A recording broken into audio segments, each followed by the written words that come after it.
Hello and welcome back on my channel. Thank you so much for joining me again.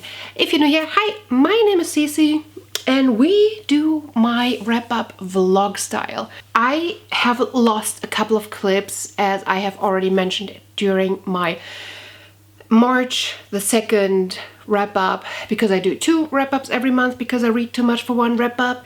So I have to do over a few clips, and then let's move into the 2 books that I have finished today. And we have to talk about the first sentence and if I was right or not.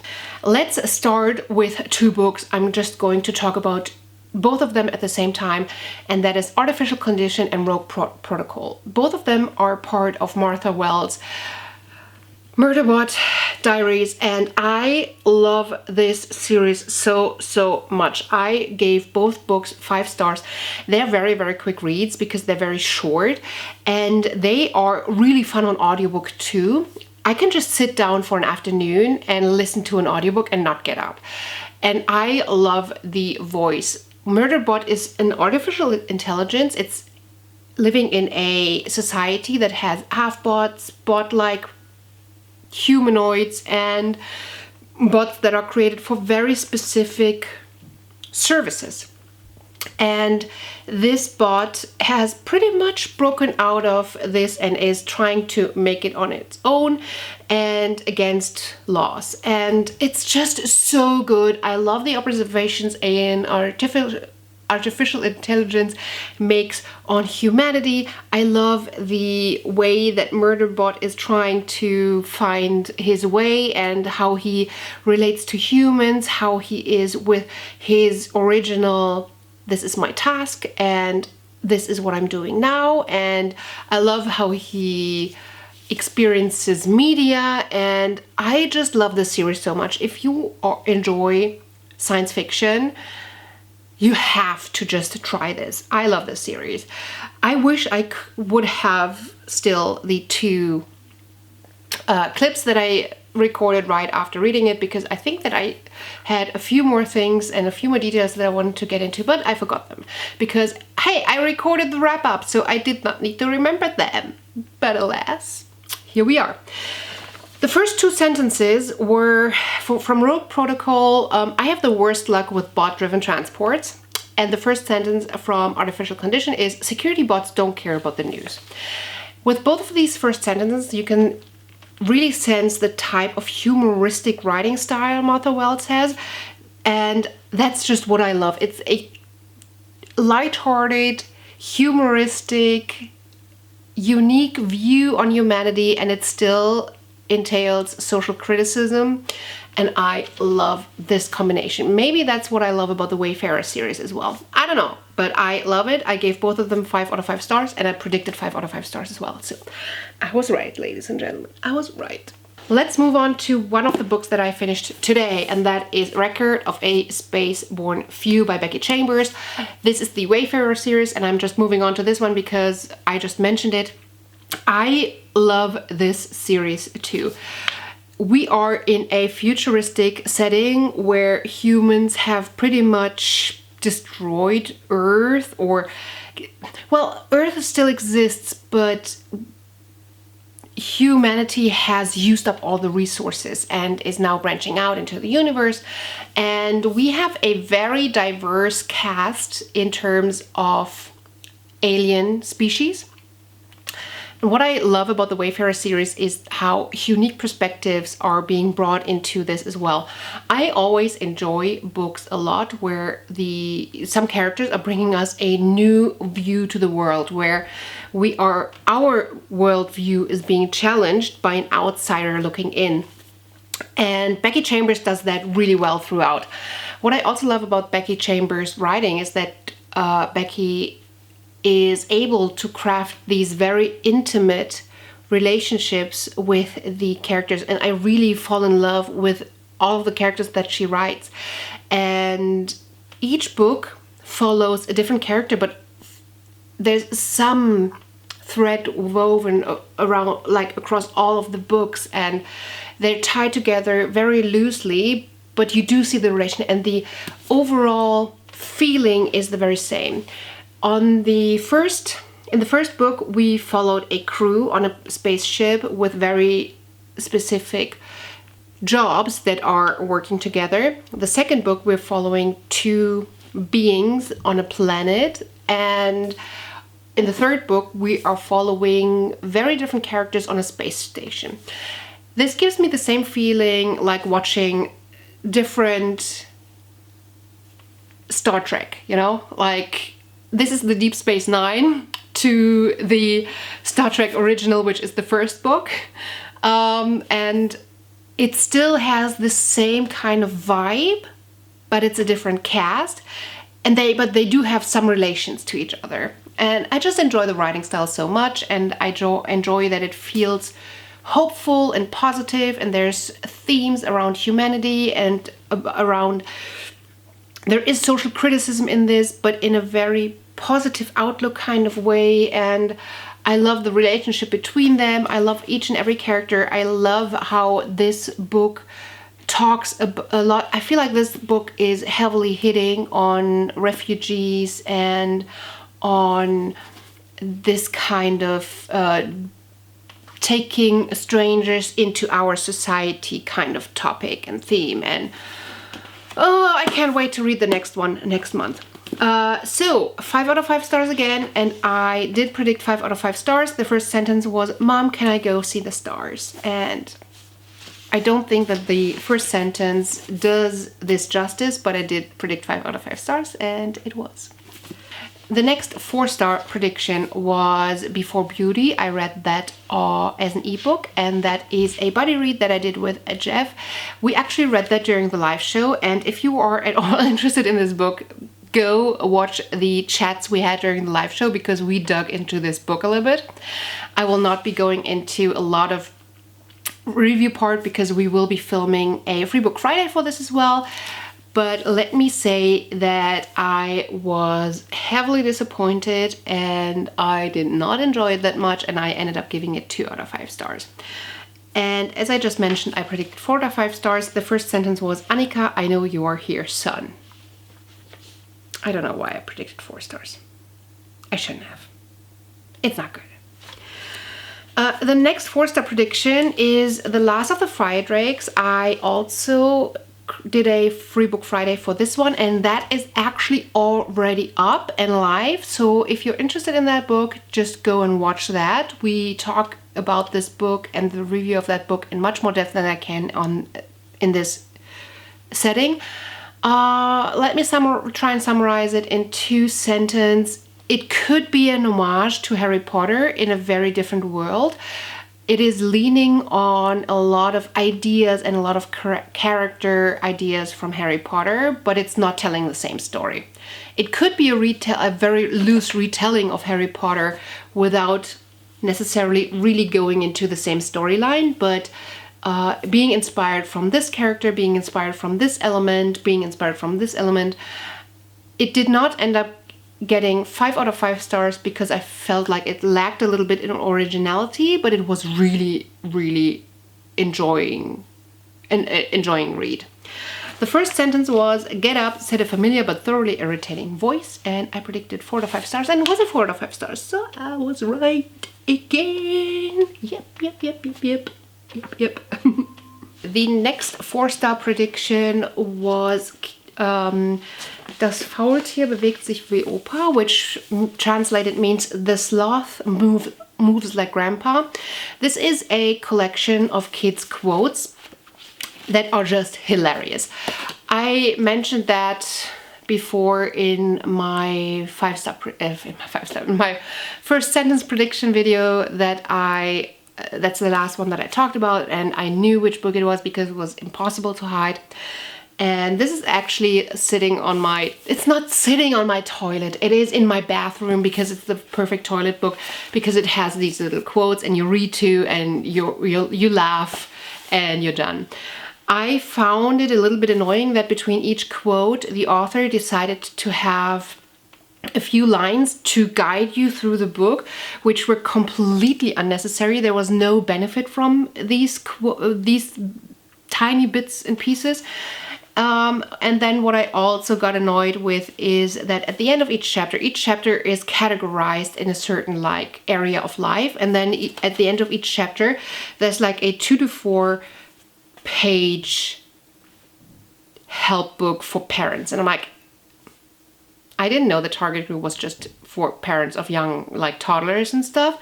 I don't need this advice column for better parenting in this book. It's completely unnecessary. It's just there, what it feels like to add pages. But I still ended up giving it 4 out of 5 stars because the kids' quotes are hilarious. I love it.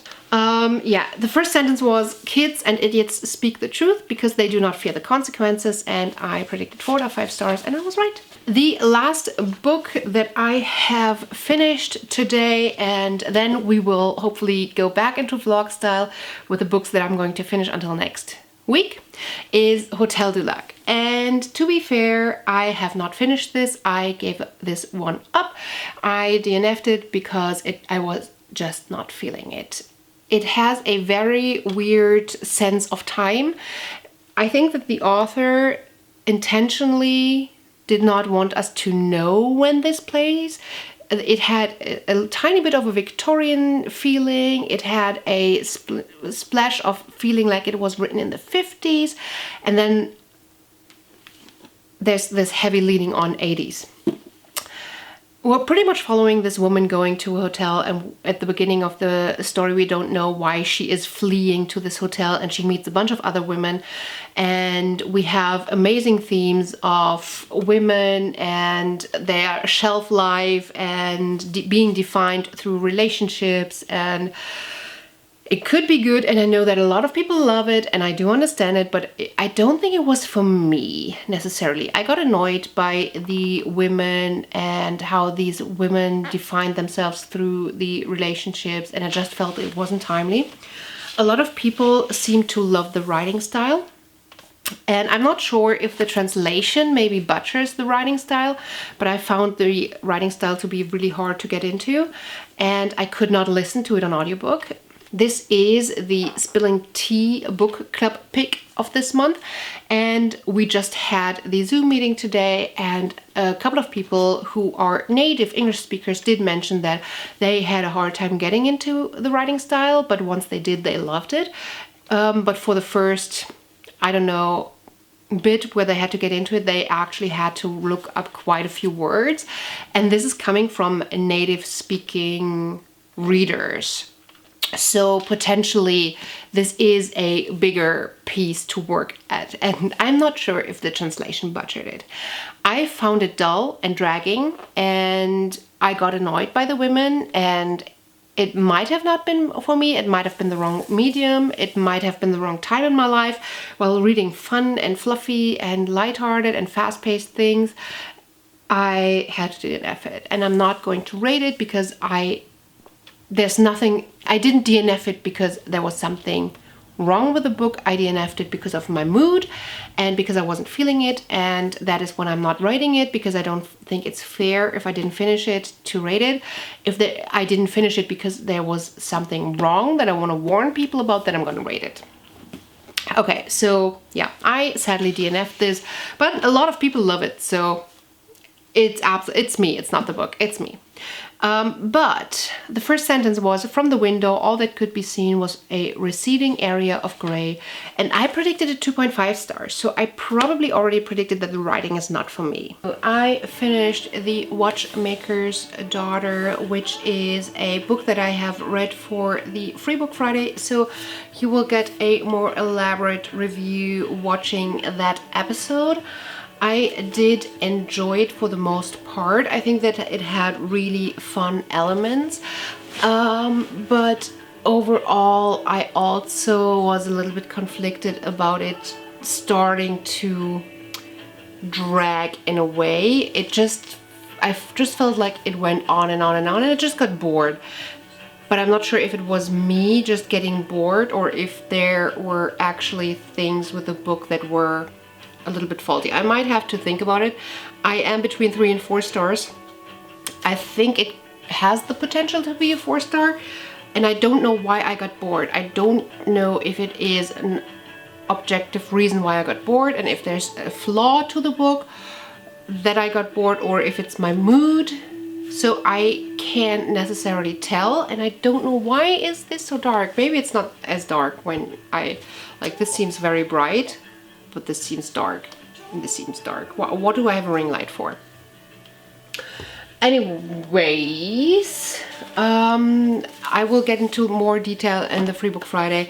The Watchmaker's Daughter is about a young lady, I think in the Victorian era, London, which is something that I have been reading too much about lately because Victorian era is not my thing. But this is the second book that I'm reading this month that is set at that time, or is it even the third? It feels like the third because Hotel du Lac felt like it, but it wasn't. We have this young woman who has learned to become a watchmaker from her dad, and she wants to take over her dad's shop at one point, but it doesn't happen the way that she wants. She's being denied by the guild and her plans don't fan out. And then this mysterious guy comes and he is looking for this old watchmaker who fixed or created a watch for him, and he needs to find this watchmaker to repair his watch. And he meets our main character and they join forces because she could potentially help him find the watchmaker, and she desperately needs a job / support in her life. And that's all I can tell without completely going into spoilers. As I said, I'm not sure about 3 or 4 stars. I might have to think about this book for a day or two before making up my mind. And the first sentence. There were several reasons why I fell in love with Annika, but seeing a painter put the finishing touches to Annika's super shop on the shop front that had been in my family's hands for over a century, I couldn't remember any of them. And yeah, I was wondering, I feel like when I predicted the rating, if this potentially could be like historical fiction, oppressed, etc. And the oppressed minority here is being a woman and not being able to get your inheritance in form of a shop because you are not accepted by the crafts guild. So, Shiver. I had high hopes for it. I wanted to have this fun thriller. I haven't been reading a lot of thrillers, but I was really in the thrillery mood, so I was really looking forward to this. We're following our main girl who has been a competing snowboarder, and she's coming back to this hut like in the French Alps, and she's meeting up with people who have been competing snowboarders with her in the past. It's been a long time. They have a reunion, and it gets creepy very quickly because they're like, oh shit, we're locked up here. Something's off. In this woven is very quickly some thoughts about this girl who has been lost for like since back then when they were competing snowboarders, and she's presumed dead. She just got declared dead. So now it feels all of a sudden like, is she probably not dead? And behind this, is she trying to torture us? Is she trying to get revenge? We don't know what's happening. But it's not like a horror kind of thriller, but it is leading towards that atmosphere. That's what I was expecting. I wasn't really up for like the horror aspect or like the, ooh, we're all gonna get killed off kind of aspects. I was hoping that it wouldn't go there. What I did not expect was the teen drama in this book. Oh my gosh, we have a bunch of friends and it is a constant. This person has a relationship with this person, and then this person lands in bed with this person, and then this person has a crush on them, and then they are bitchy towards each other and are plotting against each other to not be as successful when competing, and then everybody has a secret and they're like, oh my gosh, my secret, when it comes out it's going to be so horrible. And I'm like, when do we actually get to the point where something is horrible? And it just fell flat. That part just fell flat, and I think I just had the wrong expectations for it. I just was hoping for no like teen relationship drama, which is what this all feels to be based on. Whew, girl, no. I think I'm going to end up giving it 3 out of 5 stars still, because I did enjoy it in some parts, but overall it was a letdown. It just felt like it could have been so much more, but it was not. So the first sentence is, it's that time of year again. I remember when I talked about this in my video, I'm like, ooh, what could be the time of year? Does only happens like once a year? What could that be? And the second sentence actually tells us, the time the glacier gives up bodies. Actually, I think with the second sentence, it's a pretty good start into this kind of thriller, but well, let's see. So I expected actually for this to be 4 out of 5 stars. I don't think that I got it right. I also think that this, with the second sentence, I probably would have thought it would be 4 stars to 4 to 5 stars. So yeah, that wouldn't have changed anything. But anyways, I think that this is probably an enjoyable read for the right person. I am sadly not that type of person. So let's move on to other things. Just loving this moment. Can we stay here?